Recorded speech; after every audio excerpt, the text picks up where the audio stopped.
Assalamualaikum warahmatullahi wabarakatuh. Bismillahirrahmanirrahim. Alhamdulillah wassalatu wassalam ala sayyidina wa maulana Muhammadir Rasulillah wa ala alihi wa itratihi wa ashabihi wa man walah. Amma ba'du. Saya mohon kemaafan kerana tadi berlaku masalah gangguan ketika live tadi, jadi terpaksa kita buat balik semula dan terpaksa agak kelewatan, tetapi moga-moga semuanya ada barakah dan manfaat biiznillah subhanahu wa ta'ala. Kita masih lagi berada di hadis yang ketiga daripada Sahih Al-Imam Al-Bukhari, iaitu hadis yang menceritakan tentang detik-detik kedatangan Sayyidina Jibril alaihi salam menyampaikan wahyu kepada Rasulullah sallallahu alaihi wasallam pada malam hari 17 Ramadan tahun 41 Gajah, yang menyaksikan ketika itu peristiwa yang begitu menarik. Sayyidina Jibril memeluk baginda Nabi SAW dengan begitu kuat sebanyak 3 kali. Kemudian Sayyidina Jibril selepas itu menyampaikan wahyu daripada surah Al-Alaq ayat pertama sampai ayat yang kelima.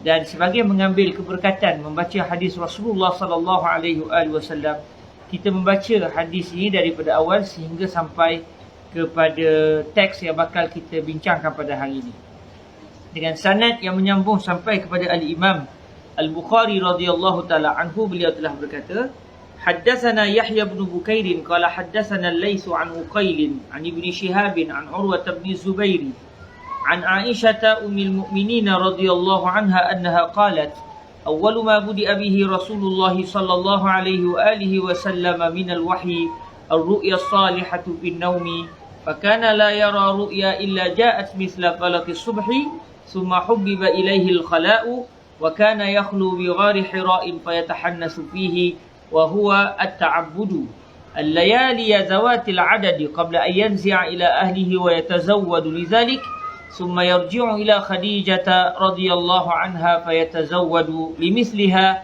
حتى جاءه الحق وهو في غار حراء فجاءه الملك فقال اقرأ قال ما أنا بقارئ قال فأخذني فغطني حتى بلغ مني الجهد ثم أرسلني فقال اقرأ قلت ما أنا بقارئ فأخذني فغطني الثانية حتى بلغ مني الجهد ثم أرسلني فقال اقرأ فقلت ما أنا بقارئ فأخذني فغطني الثالثة ثم أرسلني فقال اقرأ باسم ربك الذي خلق خلق الإنسان من علق اقرأ وربك الأكرم. Ayat yang turun berdasarkan riwayat yang ini, iaitu hadis yang ketiga ini, menceritakan bahawa 3 ayat ini yang turun kepada Rasulullah sallallahu alaihi wasallam berdasarkan zahir hadis. Tetapi sebenarnya setelah dirujuk dengan riwayat-riwayat yang lain, tahulah kita bahawa ayat yang turun ketika itu sebenarnya bukan 3 ayat, sebaliknya sebaliknya 5 ayat. Bukan 3 ayat, sebaliknya 5 ayat. Iaitu daripada Bismillahirrahmanirrahim, Iqra' bismi rabbikal ladzi khalaq khalaqal insana min 'alaq Iqra' wa rabbukal akram alladzi 'allama bil qalam 'allamal insana ma lam ya'lam. Ini adalah berdasarkan riwayat-riwayat yang lain, dan di sinilah Fadilatul Syekh Yusri bin Rushdi Al-Hasani sewaktu menguraikan hadis-hadis Rasulullah sallallahu alaihi wasallam kepada kami, menyatakan pentingnya kita ketika membaca satu kisah yang diceritakan atau diriwayatkan dalam satu hadis, untuk kita juga meneliti hadis-hadis yang lain yang menceritakan perkara yang sama supaya kisah itu menjadi lengkap. Kerana para perawi hadis kadang-kadang ketika mereka meriwayatkan hadis, mereka meriwayatkannya secara ringkas. Kadang-kadang diriwayatkan secara ringkas, lalu kita menganggap bahawa sebagai contoh dalam hadis yang ketiga ini, kalau kita hanya tahu hadis ini semata-mata, kita akan mengatakan ayat yang turun ketika itu hanyalah ayat pertama sampai ayat yang ketiga, kerana kita berpada dengan riwayat ini. Tetapi setelah dilihat riwayat-riwayat yang lain yang juga sahih, maka tahulah kita bahawa sebenarnya yang turun kepada baginda Nabi ketika itu adalah 5 ayat. Maka tahulah kita riwayat hadis yang ketiga ini telah diriwayatkan secara ringkas, kerana hakikatnya ayat yang turun bukan 3 ayat, sebaliknya adalah 5 ayat. Inilah ayat yang pertama yang turun kepada baginda Nabi sewaktu baginda berada di Gua Hira. Dan apabila ayat ini menggesa tentang membaca, Iqra, silalah baca, maka saya teringat apa yang disebut oleh guru kami, Fadilatul Syekh Sa'd bin Sa'd Jawish Al-Husaini rahimahullah. Fadilatul Syekh Dr. Sa'd Jawish menyatakan, kaifa ummatu Iqra la taqra. Macam mana umat kepada Iqra tiba-tiba tidak pula membaca. Maknanya beliau menggesa umat Islam untuk banyak membaca.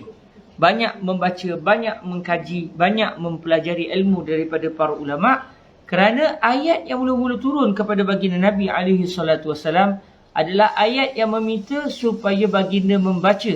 Bukan hanya semata-mata baginda, sebaliknya seluruh kita dituntut untuk membaca. Kerana membaca itu adalah merupakan jambatan kepada pengetahuan.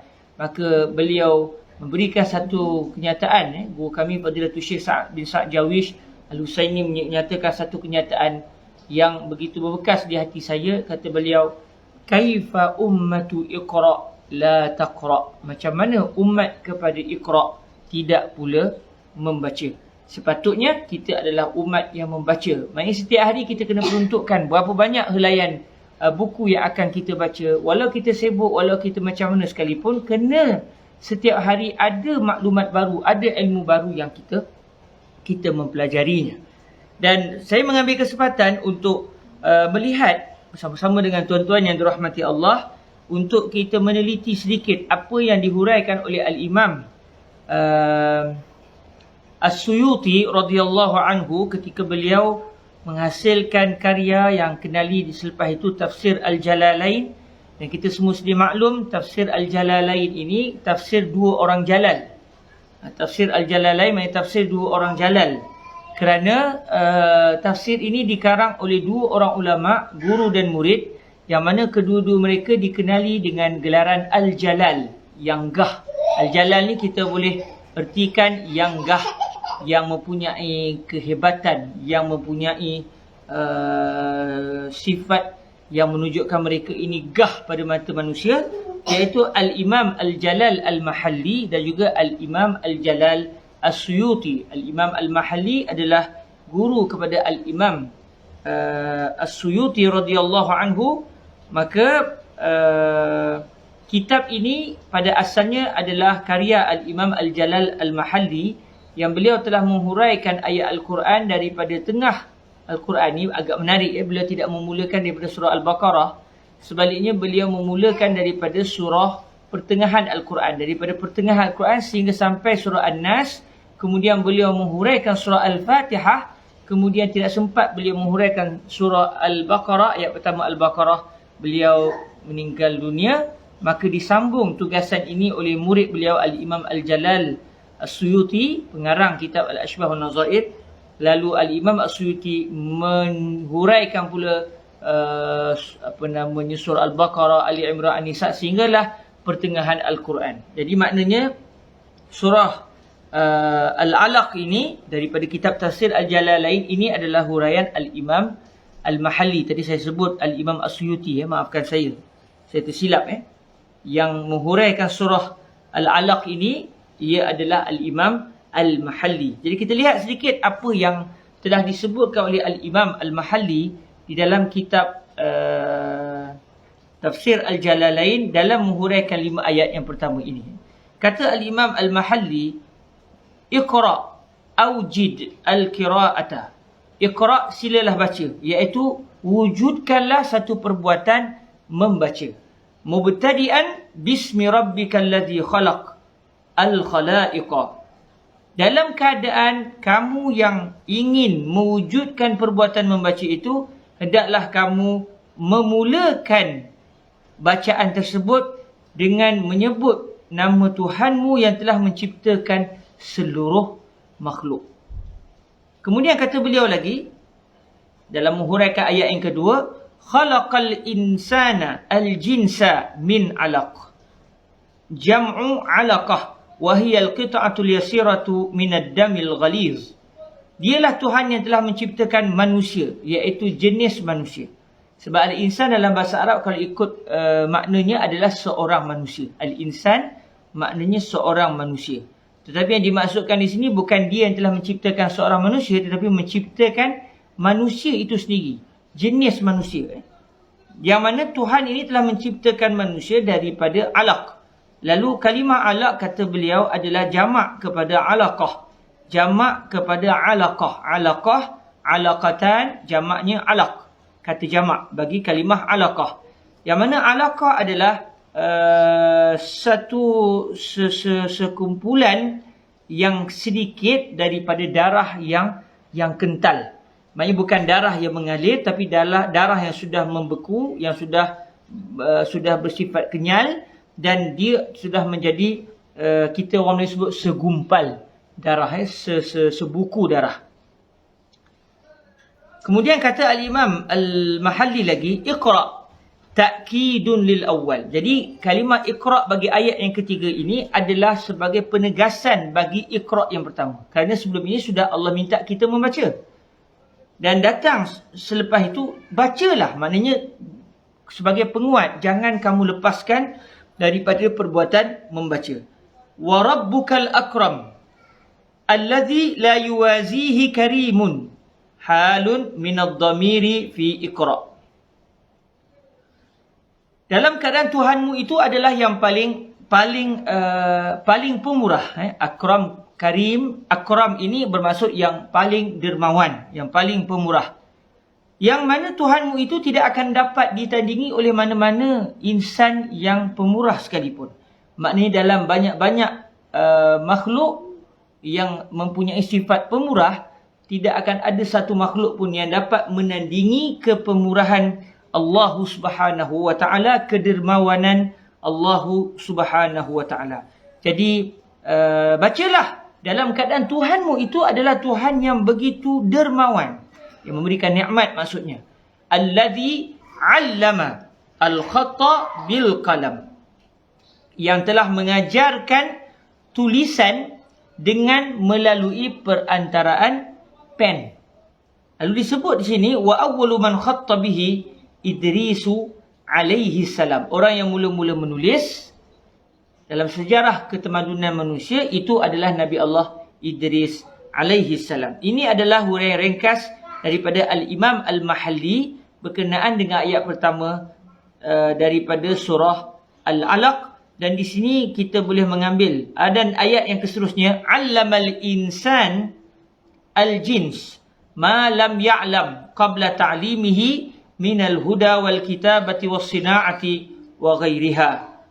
Iaitu Tuhan yang telah mengajarkan kamu melalui perantaraan pen itu, dia telah mengajar manusia apa yang manusia itu tidak mengetahui sebelum dia mengajarkan, iaitu Allah mengajarkan kepada insan tersebut daripada bentuk hidayah, dari bentuk penulisan, dari bentuk sina'ah, iaitu kemahiran dalam menghasilkan sesuatu dan selainnya.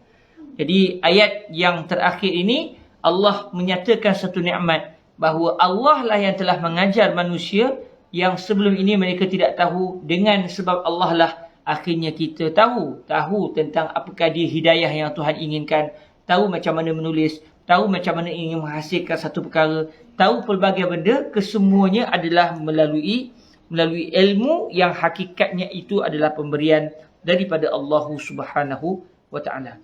Jadi kesimpulan daripada ayat pertama sampai ayat kelima ini, tahulah kita bahawa kita ini digesa untuk membaca, kerana membaca itu adalah jambatan kepada ilmu. Dan dalam masa yang sama kita membaca dengan memulakan pembacaan tersebut menyebut nama Allah. Maknanya keikhlasan dalam membaca itu adalah dituntut. Kita bukan membaca untuk mencari dunia, kita membaca demi mencari keredaan Allah Subhanahu wa taala. Dan dalam masa yang sama, kita ini hakikatnya adalah makhluk yang lemah, yang dulunya hanyalah segumpal darah. Lalu kitalah yang telah diciptakan oleh Allah. Lalu kita berhajat kepada Allah daripada dulu sampailah sekarang, hatta nak mendapatkan ilmu juga kita memerlukan Allah. Dalam masa yang sama disebut Iqra' wa rabbukal akram. Bacalah dalam keadaan Tuhanmu itu adalah yang paling dermawan.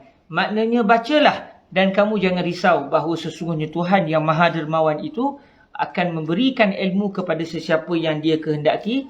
Maknanya kita dituntut untuk mengambil sebab. Nak jadi orang yang terpelajar dengan cara membaca. Nak jadi orang berilmu dengan membaca. Maka bacalah.